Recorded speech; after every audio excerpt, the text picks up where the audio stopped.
Good morning students.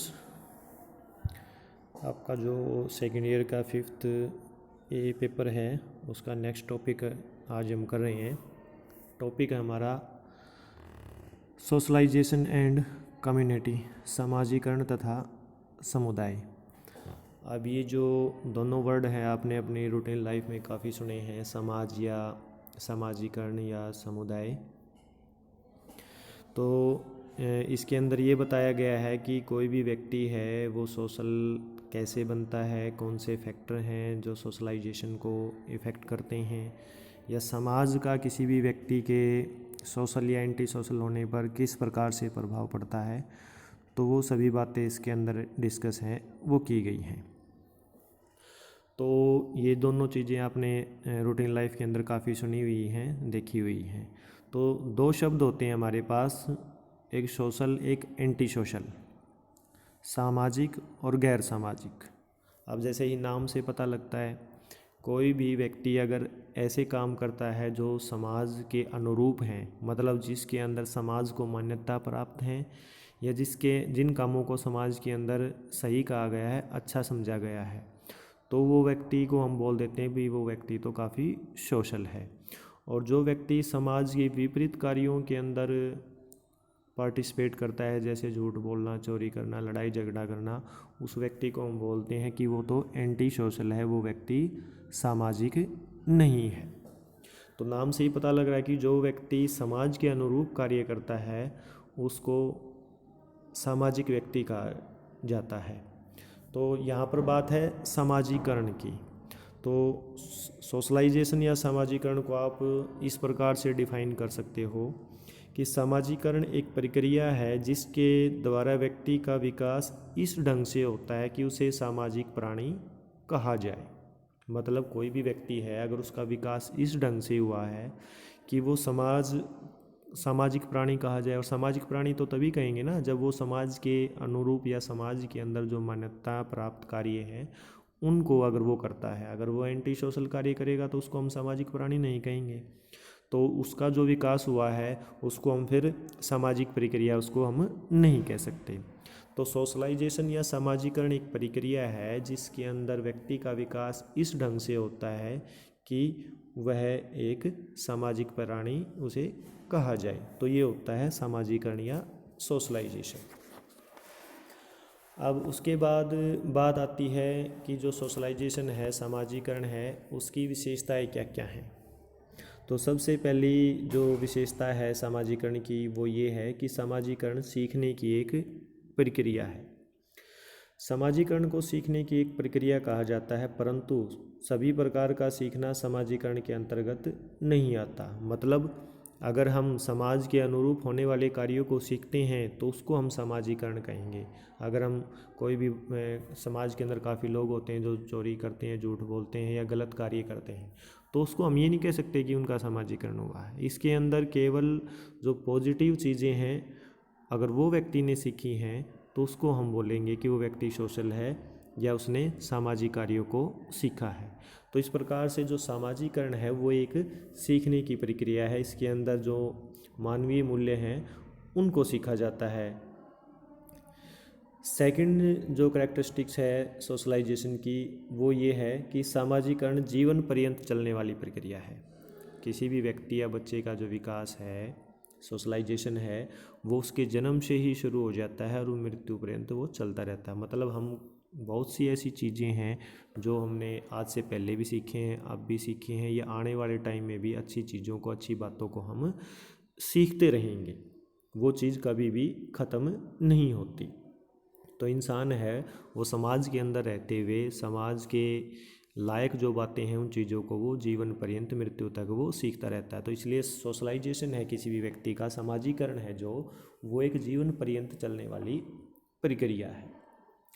Third जो characteristics है socialisation की वो ये है कि समाजीकरण के द्वारा व्यक्ति के आत्म का विकास होता है, मतलब सेल्फ डेवलपमेंट होता है। कोई भी व्यक्ति है जो समाज के अंदर रहता है वो जब समाज के अंदर सीखता है चीज़ों को तो उस व्यक्ति का जो खुद है उसका विकास होता है।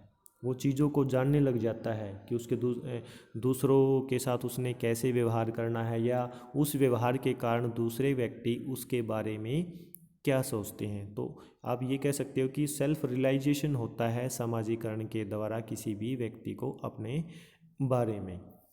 तो ये थर्ड कैरेक्टरिस्टिक्स है सामाजिकरण की, सोशलाइजेशन की। उसके बाद है सामाजिकरण संस्कृति को आत्मसात करने वाली एक प्रक्रिया है।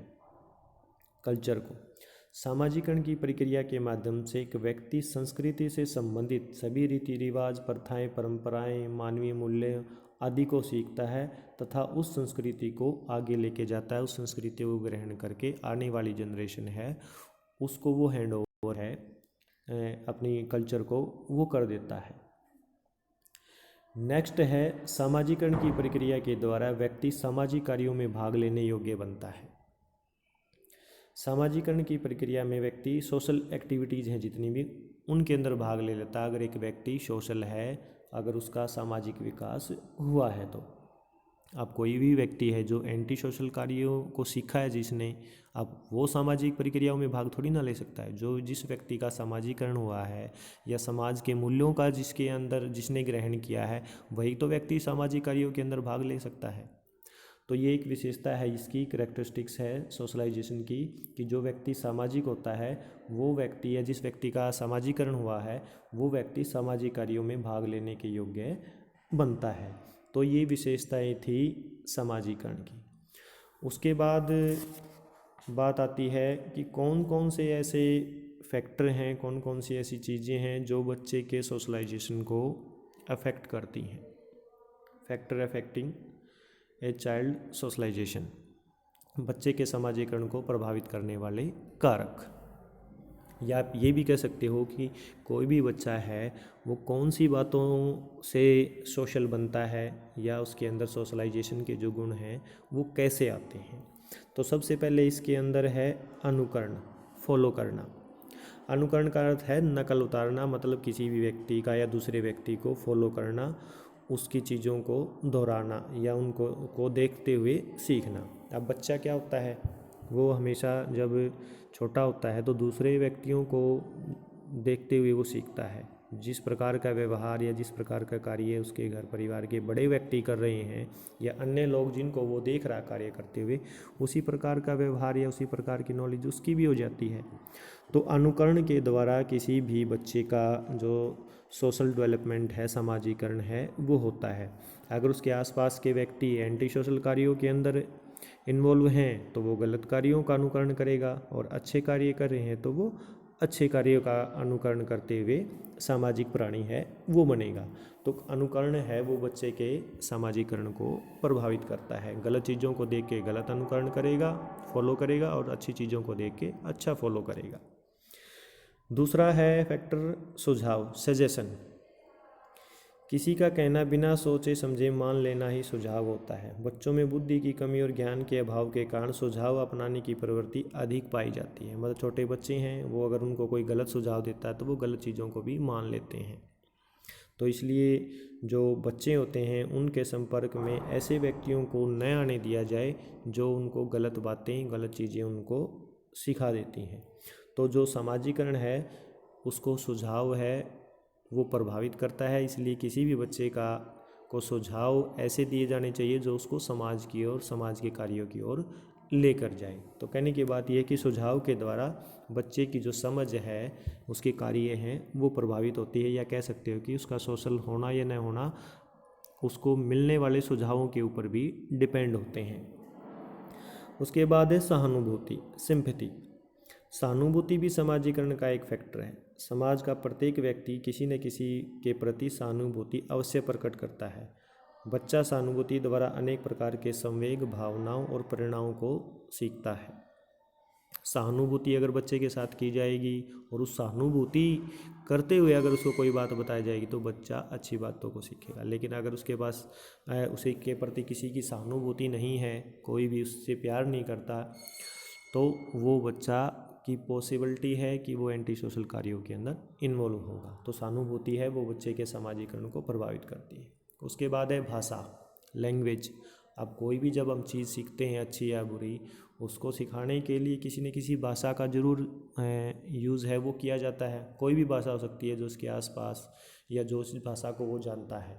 तो ये कह सकते हो कि जो कम्युनिकेशन का जो माध्यम है वो कोई ना कोई भाषा होती है, और उस भाषा के द्वारा ही व्यक्ति अपने विचारों को दूसरे व्यक्ति तक लेकर जाता है, या उसको सही सिखाता है या गलत सिखाता है। तो उसके लिए भाषा का होना ज़रूरी है।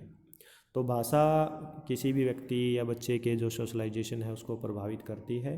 भाषा के द्वारा उसको अच्छी बातें या गलत कार्य हैं उसको सिखाए जाते हैं। तो विचारों का आदान प्रदान करने का एक माध्यम भाषा होता है। उसके बाद है कल्चर, संस्कृति। सामाजिकरण को प्रभावित करने वाले कारकों में संस्कृति भी इम्पोर्टेंट है। संस्कृति के कारण ही भिन्न भिन्न समाज के लोग भिन्न भिन्न प्रकार का व्यवहार है वो करते हैं। जिस प्रकार की संस्कृति में बच्चा पैदा होता है वैसा ही उसका समाजीकरण है वो हो जाता है। अगर एक बच्चे का जन्म ऐसे माहौल के अंदर हुआ है जहाँ लड़ाई झगड़े बहुत होते हैं या गलत कार्य बहुत होते हैं उनके आस पड़ोस में या घर परिवार में, तो बच्चा भी उन्हीं चीज़ों को देखेगा, उसी प्रकार की चीज़ों को वो सीखेगा। तो वैसे ही फिर वो बड़ा होकर समाज के अंदर कार्य करेगा। तो इसका कहने का मतलब है कि उसकी जो आसपास की या उसके परिवार की जो कल्चर है, जो संस्कृति है, अगर वो सही है तो वह सही सीखेगा, अगर वो गलत है तो वो गलत ही चीज़ों को सीखेगा। तो यहाँ पर ये कुछ फैक्टर थे जो किसी भी व्यक्ति या किसी बच्चे के जन्म लेने के बाद उसकी जो समाजीकरण है उसको प्रभावित करते हैं कि कौन सा बच्चा या व्यक्ति बड़ा होके समाज के अंदर किस प्रकार का व्यवहार करेगा। तो वो समाजीकरण की चीज़ें हैं वो इन फैक्टरों के द्वारा ही वो सीखता है, या उसके सामाजिक होना या न होना लगभग इन चीज़ों के ऊपर ही डिपेंड है वो करते हैं। तो ये फैक्टर हैं बच्चे के सामाजीकरण को प्रभावित करने वाले। नेक्स्ट टॉपिक हम नेक्स्ट क्लास में करेंगे। Thank you.